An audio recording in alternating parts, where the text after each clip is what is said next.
are going to take advantage of that. They are going to take advantage of that, which is why it's really important to address this maladaptive coping strategy. Hi, my name is Jack, and welcome to States Unlocked, the place to learn about social psychology, human behavior, and also learn practical tips on how you can improve your life. If you'd like to understand yourself and others better and unlock higher states of consciousness, be sure to hit subscribe, hit the bell icon so you're notified whenever I upload a new video. And without further ado, we're going to get into the topic of the video, which is codependency. So if you don't know what codependency is, essentially what codependency is where a person regulates their nervous system via another person because they are not essentially meeting their own needs. They're looking outside of themselves for the other person, one other person, many other people, whatever it may be, to meet their needs for them. And it's an incredibly common phenomenon, and it is also very unhealthy and unsustainable. When I say unsustainable, it's unsustainable in conjunction with having health. Okay, so having a good sense of well-being and living your best life and being codependent, they really don't match well. Okay, so basically you might be asking, okay, so am I codependent? Okay, the reason you can know if you're codependent is if you struggle with boundaries. Okay, so if you really find it hard to say no, you constantly bend yourself into a pretzel to kind of, adapt to other people and what they want and what they need, and you're a bit of a people pleaser.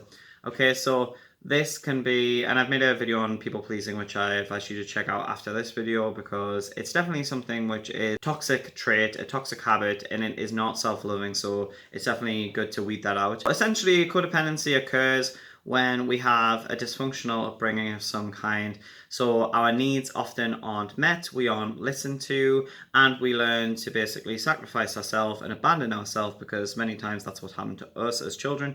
And so we then adapt to everybody else because we learn, okay, it's not okay for me to have needs. It's not okay for me to speak my truth or to say how I feel, and therefore I'm going to be punished if I do, or I'm going to be ignored or hurt in some kind of way, or maybe just completely abandoned altogether. So I need to completely enmesh with the other person. I need to take on their emotions. And oftentimes you'll find people who struggle with codependency are empaths. Being an empath, it can be harnessed to be a gift. It can definitely be a beautiful thing. But there's a lot of crossover between being an empath and being codependent. Now, if you're codependent, you really need to address it. And it's something that is incredibly common. We all struggle with codependency. We're all essentially codependent on one another to a certain degree. However, because we're a species that needs one another. But at the same time, when I'm talking about codependency, I'm talking about really an inability to say no, an inability to stand up for yourself, and that can lead to feelings of resentment, that can lead to feelings of emptiness, and also desperation, because you can constantly be looking outside of yourself to another person to meet your needs and to fulfill all of your desires and to save you, essentially. Now, what's the problem with that? Well, the problem is no one can do it. No one can do it. You're setting them up for failure. You're setting yourself up for failure too, because it's a false dichotomy. It's not realistic. We need to essentially be meeting our own needs. Now, codependents tend to give with the hope that someone else will be like, oh, how lovely, look, they're giving, I'm going to give back.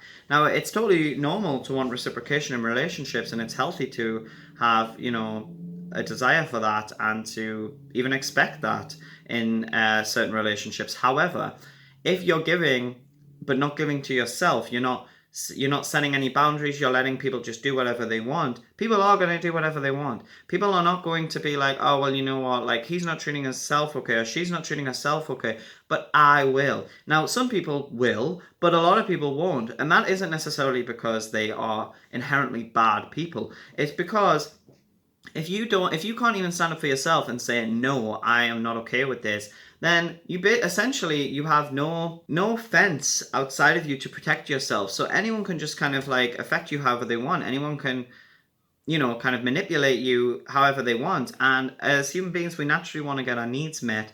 And so if you're willing to go along with the ride and do whatever someone wants to do, then, many people, especially people who are narcissistic or very selfish, are going to take advantage of that. They are going to take advantage of that, which is why it's really important to address this maladaptive coping strategy.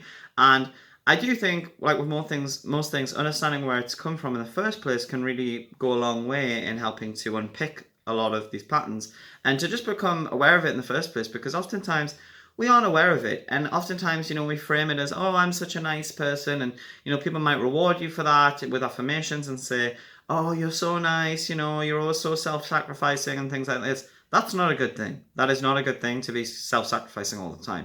It is not healthy. It's not sustainable, as I said before. Oftentimes when we have this pattern, it could be because we've had kind of neglect in childhood, or we've basically not had our needs met in one way or another.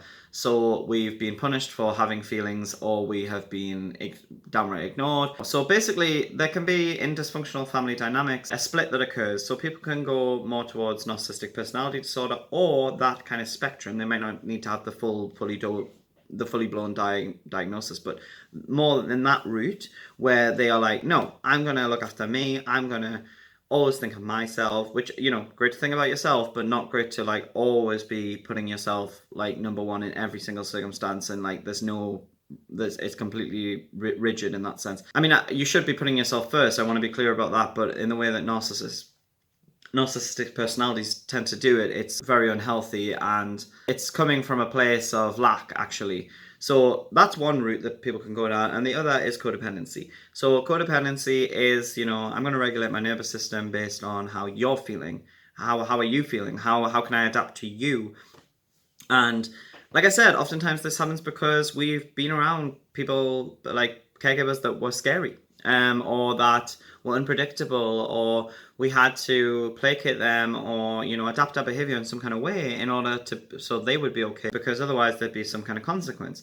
Now, a healthy way to raise children so that they don't have this is to actually listen to them, to honor their needs as best as you can, to actually give them that sense of self and that sense of if you're not okay with this, that's valid and I'm going to listen to that. But if a child has not been given that, of course they're going to develop patterns where they're going to unconsciously believe, okay, well, I'm not worth anything.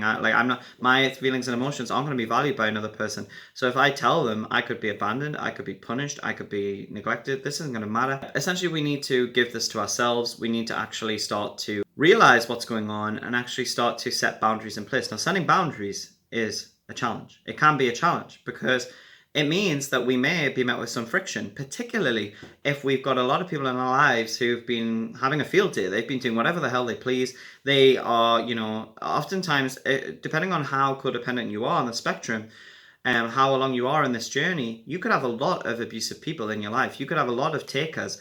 And the thing is, when you start to say no, people will drop away from your life if you hold those boundaries in place. But before they do that, they will fight back. They will try to get you to stay the way you are.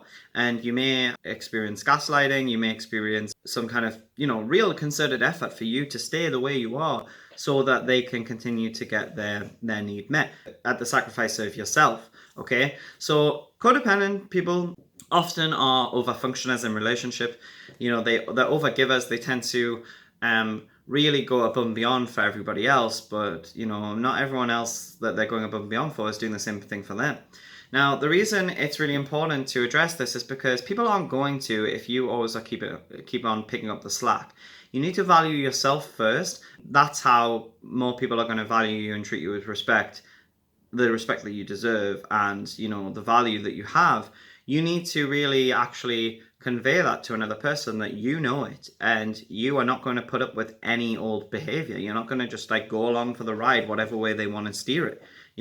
So this is something that is really important to address. Many codependent people are really beautiful people. They have a lot of love to give, and they just don't understand why life is going this way for them. And it can be a really difficult pattern to break out of, but at the same time, if you can take the good things out of it and leave the bad things, then you are more likely to be someone who is just healthy and someone that's got more of a healthy mindset and a greater sense of well-being. I think that if you're codependent, essentially the point of this video is to let you know that there is hope. We all can struggle with this to one degree or another, where we, because we all grow up in this society. It's not necessarily like you had to have a kind of crap childhood to struggle with these issues. A lot of people struggle with these issues because, we aren't taught enough to be assertive. We aren't taught enough to be honest about our needs. And we don't like confrontation. We don't like friction.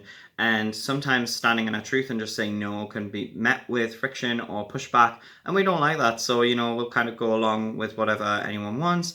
But it's really not going to make you feel good in, well, the long run or even potentially the short run either. So it's something that we collectively should address because we deserve better for ourselves.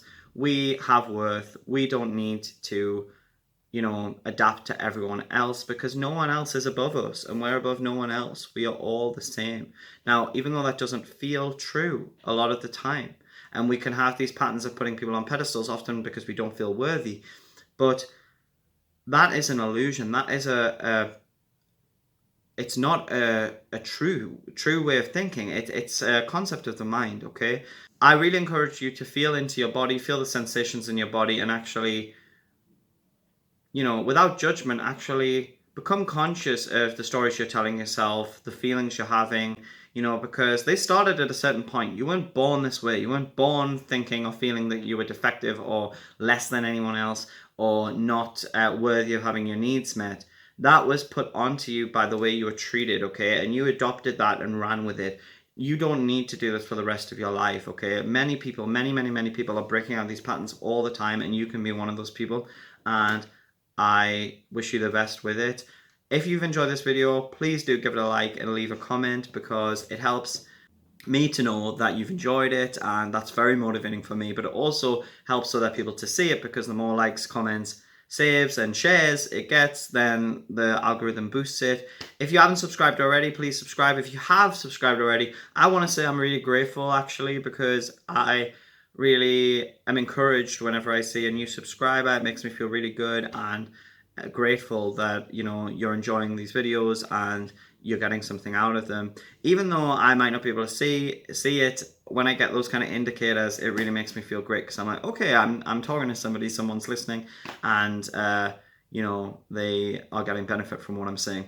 So thanks very much. I will see you on the flip side. Ciao for now.